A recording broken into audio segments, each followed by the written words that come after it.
일본 영어 머스터딘의 고혁준 선생입니다. 주제문 같은 소리하고 앉아있다. 빵 셔틀 하고 있다. 36번째입니다.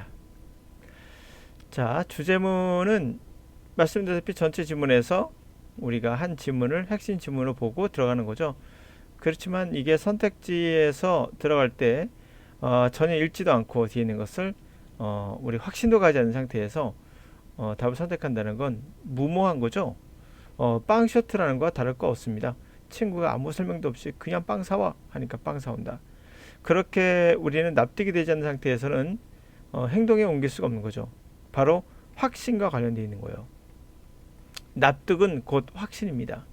우리는 확신할 수 없습니다. 어떤 경우도 해석하지 않는 경우는. 자, 묻고 따지 말고 그냥 주제문 골라라. 그 무책임한 선생님들이 하는 말이에요. 여러분들은 그것에 현혹될 필요 없습니다. 그분이 그렇게 하라고 하세요. 여러분들은 하지 마세요. 두 번째로는 이제 전개 방식도 하는 얘기 많습니다. 전개 방식 같은 소리하고 이제 있다. 이 말을 꼭 할 수밖에 없어요. 비교되지 열거 인과 이런 거 국어입니다. 이런 거 할 시간 없습니다. 그러니까 이런 잡다한 것들에 시간을 뺏기고 정신을 뺏기다 보니까 쓸데없는 거 하다가 영어를 못하는 거예요. 어떤 경우도 영어는 독해할 때 독해에만 집중하셔야 돼요. 이런 쓸데없는 거에 신경 쓰지 마세요. 우리가 신경이 분산되면 분산될수록 우리는 어떤 것도 잘할 수 없습니다. 집중하셔야 됩니다. 모든 문제의 근본 원인은 구문독해에 시작된 거거든요. 구문독해는 어떻게 된 거냐? 지금 여러분 뭐 중학생, 고등학생, 대학생, 성인도 마찬가지예요. 우리가 듣기를 배우든 뭐를 배우든 간에 구문독해를 많이 합니다. 그것은 여러분을 가르치는 선생님들이 그 전에 선생님한테 그렇게 배웠고 또 그분 또 그 전에 선생님한테 그렇게 배웠고 이게 계속 반복되어 오고 있는 악습과 같은 바이러스 같은 거예요. 코로나19가 우리에겐 정말 큰 바이러스지만 우리 정신세계 또한 바이러스가 있어요. 바로 구문독해라고 제가 말할 수밖에 없습니다. 구문독해 너무 분석하면서 하지 마세요. 자, 끊어읽기. 여러분 끊어읽기 하는 순간 해석이 늦어지는 거 당연한 거죠. 물리학적으로 생각하세요. 물리적으로 불가능해요. 끊어읽으면서 빨리 읽을 수 있다? 거짓말이죠. 여러분이 100m 달리기 하는데 달리다 서다 어떻게 빨리 갑니까? 말이 안 되는 거죠. 그래서 시간이 많이 걸려요. 시간이 많이 걸리다 보니 가다가 잊어요. 그래서 읽고 나면 뭔 소리야가 되는 겁니다. 비유 한번 할게요. 요즘은 자전거를 타고 시속 100km 달 수 있나요? 불가능하죠.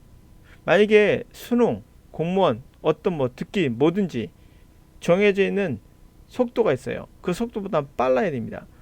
근데 예를 들어서 100km 원하는데 이상을 원하는데 자전거 100km가 안 나와요. 62km가 최고로 알고 있습니다. 제 알기로는 안 된다는 거죠. 물리적으로 불가능해요. 아, 네가 노력해서 체득이 되면 구문독해가 체득이 되면 가능해진다고? 거짓말입니다.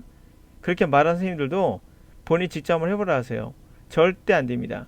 구문독해는 분석하기 때문에 분석하면서 해석하는 순간 늦어질 수밖에 없어요. 우리 인간의 뇌는 멀티가 안 됩니다. 예? 하나를 처리하면 그 다음에 하나 처리 이런 형식으로 가는 거예요. 컴퓨터도 멀티가 안 되듯이 우리 뇌도 멀티가 안 됩니다. 이건 과학적으로 입증된 거예요. 어떤 경우도 분산된 것은 멀티를 할 수밖에 없어요. 체득이 되면 빨라진다는 거 거짓말이라고 누차 제가 말씀드릴게요. 여러분이 아무리 노력해도 안 됩니다. 자전거는 아무리 노력해도 100km 안 됩니다. 뭔가 노력하면 다 될 것처럼 생각하는 거 착각이에요. 여러분이 아무리 해도 안 되는 거 여러 가지 있어요. 여러분 아무리 노력해도 김연아 선수보다 피겨스케이팅 잘 탈 수 없고요. 아무리 노력해도 우사인 볼트보다 더 빨리 뛸 수 없습니다. 그 타고난 것도 있어요. 그런데 잘못된 방법이 가장 구문독해라는 거예요. 가래도 나쁜 방법. 자, 이제는 자전거를 자동차로의 구동력의 변화를 시켜야 됩니다. 그 방법은 체력 영어 트레이닝에 온전히 들어가 있어요. 이거 말고 다른 방법 없습니까? 있지 않겠습니까? 없습니다. 이게 유일한 방법이에요. 그에 대한 과학적 설명은 제가 여기서 설명해 놨어요. 과학적으로 불가능한 거, 물리적으로 불가능한 건 해서는 안 되는 겁니다. 여러분이 100km 이상, 저 수능할 때, 모의고사 볼 때, 뭐 기타 등등에서 뭐 토익 볼 때 시간이 딱 맞아요. 그건 잘못된 거예요. 어떤 경우도 시간의 여유가 있어야 돼요.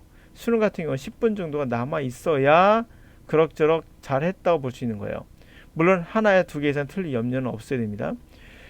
자, 그런데 딱 맞는다. 5분 남는다. 뭔가 잘못되어 있는 겁니다. 이런 경우는 문제가 조금 어려워지면 뒷문제 못 풀어요. 그래서 고득점이 안 되고 점수도 굉장히 변동폭이 크죠. 자, 이제 이거 문제 갖고 한번 같이 한번 해보도록 할게요.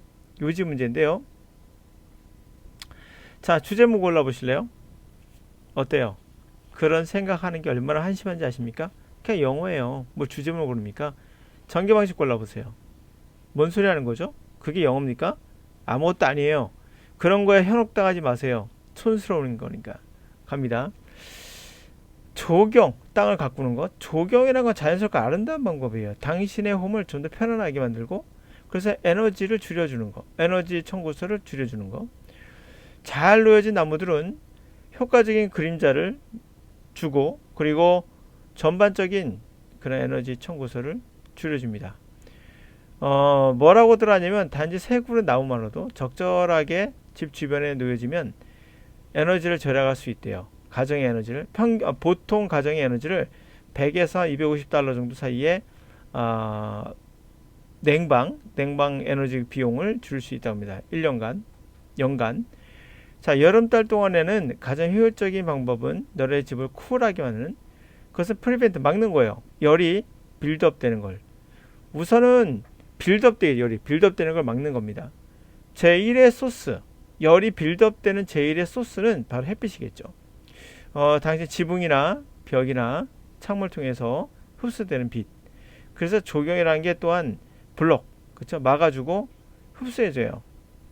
태양 에너지를 그림자로서. 개인적인 조경은 도시 미관 아니에요. 냉방 환경이 에너지 낭비의 주범 아니죠. 나무는 도시민에게 휴식처 아닙니다. 대체 에너지 아니에요. 조경을 잘하면 에너지 도움. 오케이, 정답 5번. 됐죠? 주제문이 뭐예요? 전 모르겠어요. 열거 방식이 뭐예요? 그런 거 왜 합니까? 전 모르겠어요. 그런 거 할 필요가 없다는 걸 제가 말하고 있는 겁니다. 쓸데없는 거 하지 마세요.